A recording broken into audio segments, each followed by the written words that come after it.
right now at 10, the plows are already out, working the roads where snow is now coming down. Meteorologist Matt Gray will tell you who's getting hit the hardest. Plus, we'll tell you how the Pacific Northwest is recovering after a severe windstorm took lives. Right now, this is NBC Montana News, getting the facts right. Rain and even snow is coming down all across western Montana.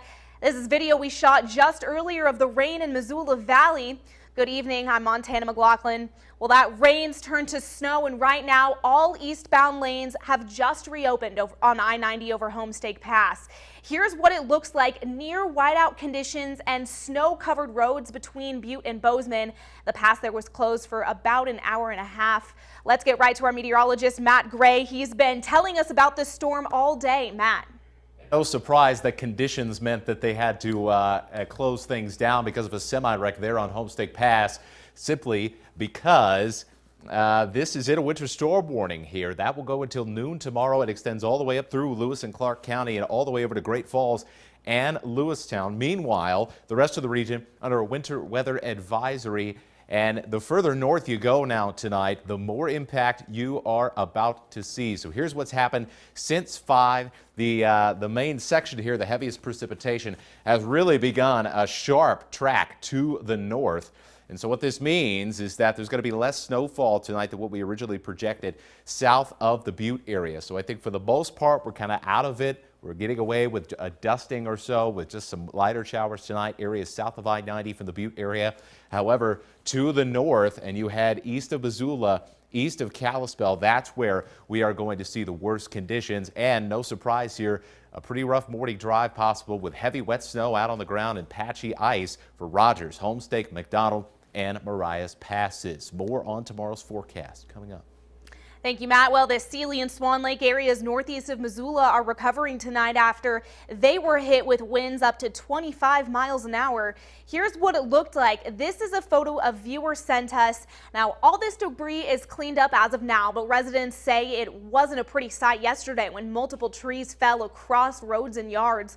We spoke with local businesses today who say though the storm didn't affect them too much, high winds like last night have in the past. We have had trees come down that will expose up to 12-foot roof balls. We've had big trees come down and put holes in cabins in roofs.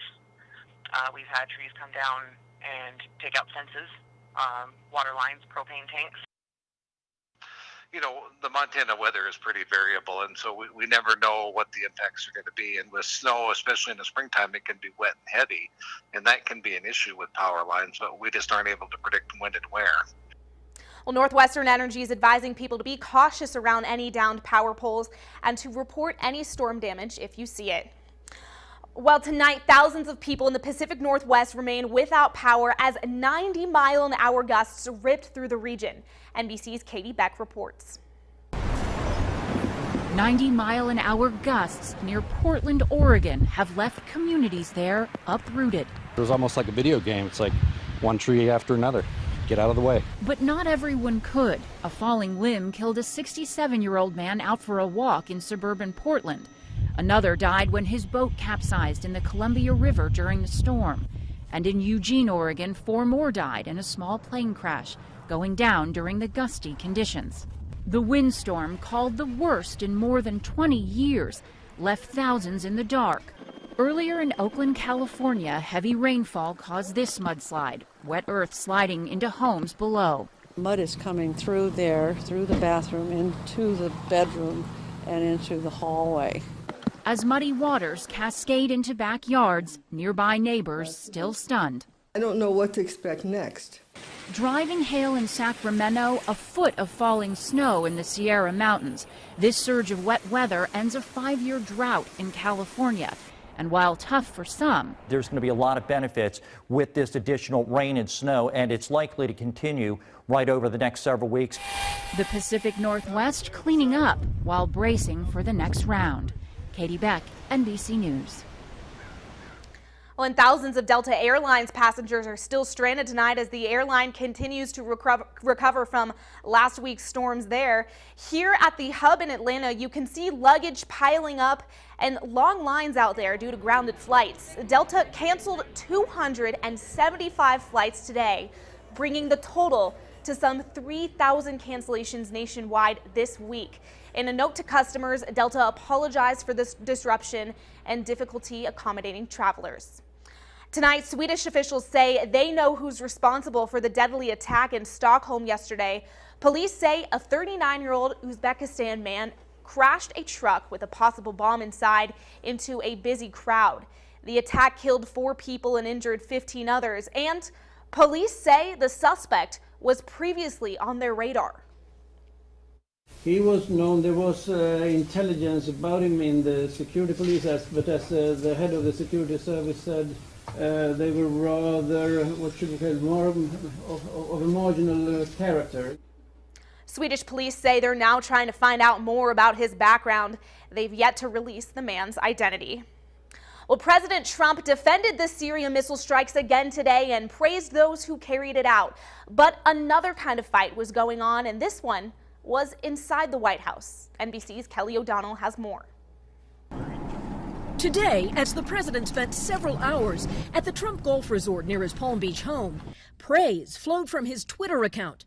Congratulations to our great military men and women for their role in the strike on Syria. Also today, the president, in traditional letter form, wrote to Congress with his official legal basis, claiming his purpose to degrade the Syrian military's ability to conduct further chemical weapons attacks, and his power. I acted in the vital national security and foreign policy interests of the United States. Reasoning that both conflicts and supports past campaign positions. On the one hand, he's attacked the Assad regime. On the other hand, he's also following through on his commitment to put more forces on the ground to rid Syria of ISIS. International headlines from friendly nations splashed approval. But inside the White House, splintered power among the president's senior team. Chief strategist and hardline populist Steve Bannon has described Trump's son-in-law, Jared Kushner, and economic advisor Gary Cohn as West Wing Democrats, detached from Trump's conservative base. Add to that criticism aimed at Chief of Staff Reince Priebus after sources say the president peppered allies seeking to assign blame over the health care failure, feeding rumors of a major reshuffling. But tonight, sources say the power trio held a long meeting. Kushner, Bannon, and Priebus. According to sources familiar with the conversation, they now claim to be on the same page. A senior official says the president was aware of this hour-long meeting and is pleased with its outcome. Well,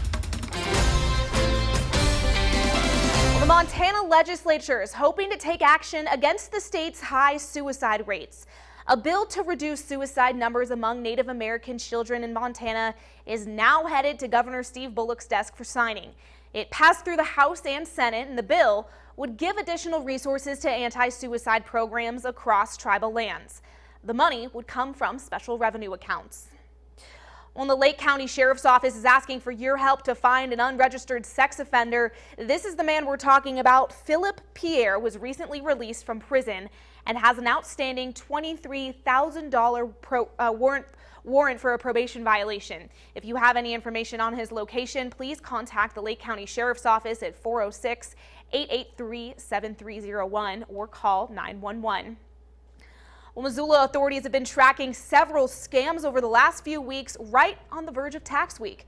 The most recent they posted on their Facebook page. Take a listen.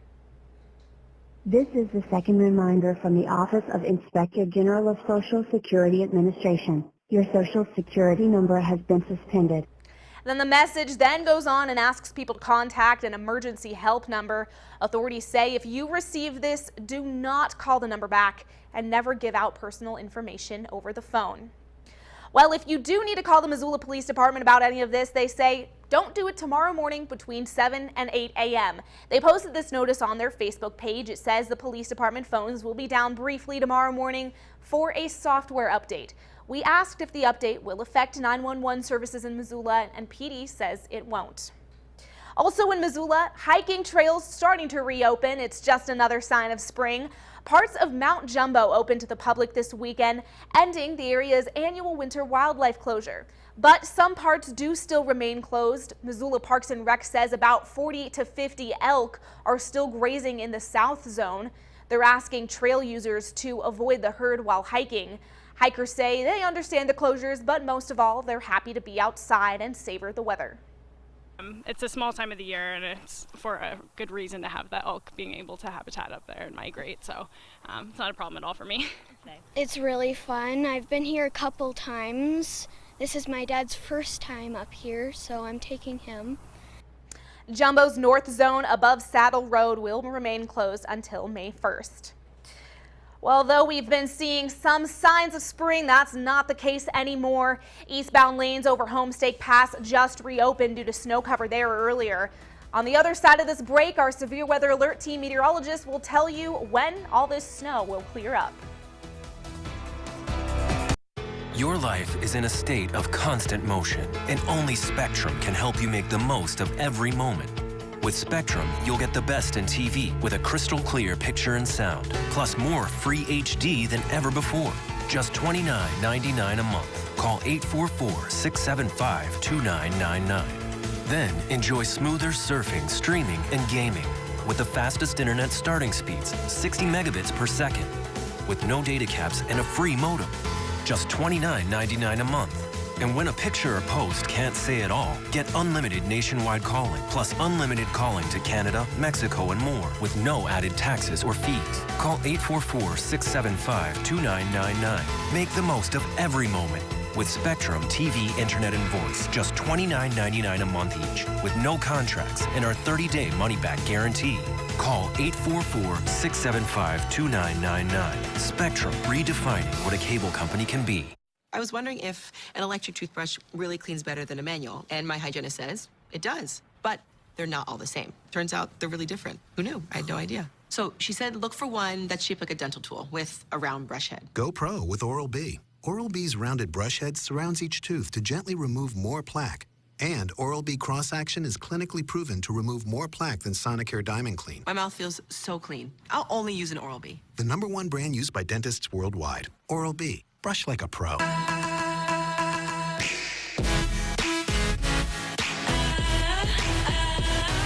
Okay, please, can we stop now with the slow motion and can we have light and just stop with the smoke? It's a comedy show. For up-to-the-minute breaking news coverage and in-depth factual reporting you can count on, watch Steve Feshlight, weeknights on NBC Montana.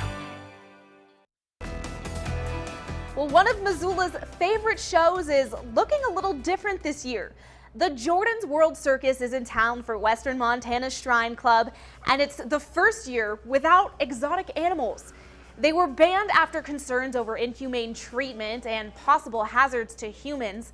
But even without the animals, the show must go on. Circus goers say it's still a hit with attractions like knife shows, silk performances, and motorcycle cage riders.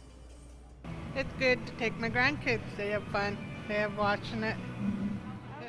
It's really fun this year. There's a lot of different things we haven't seen, so it's really nice. Ticket sales raise money for families with sick kids to get them where they need to go for medical care. Well, about a dozen residents in Oso, Washington, an area just north of Seattle, are still not allowed back home tonight after a mild mudslide out there. It's from the same storm that we told you about at the top of the show. Officials say the land started moving on Monday and has slid about 4 feet since. Now, this is the same spot where a massive mudslide killed dozens of people 3 years ago. But this time around, luckily, no injuries reported, and geologists don't expect any more major movement, but a nearby highway does remain closed.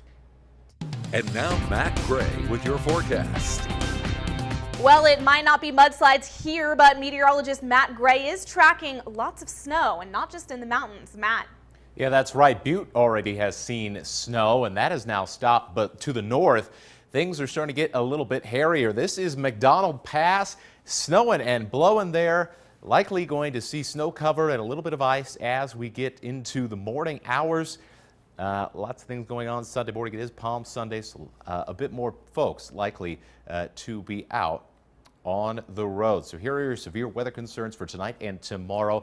A moderate chance to look at a few areas of some black ice, but mostly what we're going to talk about is slick and snow-covered roads up in the higher elevations because of this snowfall. You look at the road report, seeing a lot of that already, all the way from Phillipsburg and Georgetown Lake down into the Butte area, across Homestake Pass, and then north towards Boulder Hill. Also McDonald Pass, Rogers Pass already seeing some snow. And then around the Sheridan and Virginia City areas, also some snow out on the roadways.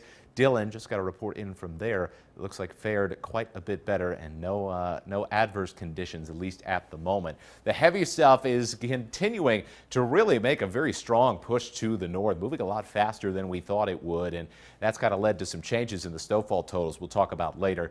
But you can kind of see now that the heavier snow is moving from McDonald Pass to the north, really impacting Rogers Pass right now. Some heavy stuff there. Then up along Highway 200 towards the Seeley Lake area. Snow levels are starting to drop, so we're going to see more snow than rain as we go through the rest of the night around the Bitterroot Valley and around Missoula as well. Now, it's still pretty warm in Kalispell. We're still in the 40s there, but now with all of this moisture headed to the north, it's going to bring some colder air with it, so do expect that to change in short order. Marias Pass, not too much activity yet, but right in the crosshairs here as we head later on tonight. We'll show you that now on Future Tracker after midnight.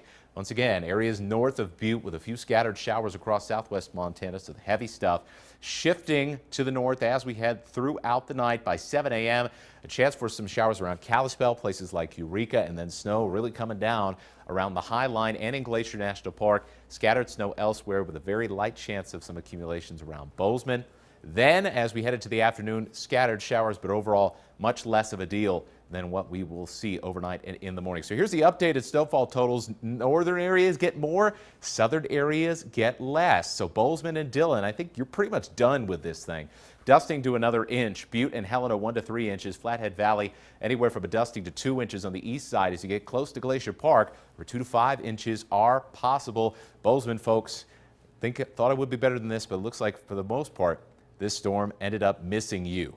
Pass watch, 1 to 2 inches for some of the passes, still possible with scattered showers to the south. 2 to 4 additional inches for McDonald and Rogers Pass, 3 to 6 inches as we're just getting started in Marias Pass. A slight chance of a shower early, but as we head later on into the morning, things should be pretty decent. Temperatures will be around freezing and up into the 40s. Better chance of snow showers around Kalispell with an off and on shower possible in the Missoula area, but definitely looking like a drier day than what we saw today as we go through Sunday. Overnight temperatures will be in the 20s and 30s across the region for tomorrow. Highs will end up only in the 40s, so going to feel a little bit chillier around the area.